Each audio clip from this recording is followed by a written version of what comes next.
আজকের ভিডিওতে আমি আপনাদের দেখাবো একটা সত্যিকারের কয়েন, যেটা কিন্তু সত্যিকারের হনুমান কয়েন, অর্থাৎ যেখানে একটা অরিজিনাল কয়েন যাতে হনুমানের ছবি কিন্তু কি রয়েছে না ডিপিক্ট করা রয়েছে। এই যে কয়েনটা দেখতে পাচ্ছেন এটা হচ্ছে একটা সত্যিকারের 1 পয়সা এবং এটা আমাদের ইন্ডিয়ান প্রিন্সলি স্টেট রতলম, সেই রতলম স্টেটের একটা কয়েন।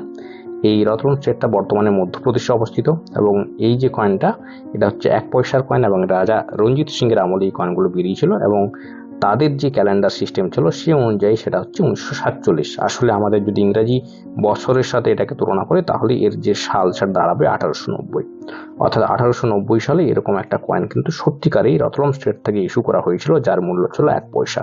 এবং হ্যাঁ, সেই সময় 1 পয়সার সমান কিন্তু ছিল কি না 64 ভাগের 1 ভাগ, কারণ 64 পয়সাতে 1 টাকা, সেই সিস্টেম চালু ছিল। এই যে কয়েনটা দেখছেন, যেটাতে দেখুন মাঝখানে একদম খুব সুন্দরভাবে হনুমানজির ছবি, তিনি গদা হাতে রয়েছেন, বা হাতে কিছু একটা ধরা রয়েছে এবং নিচে ছোট ছোট করে রতলম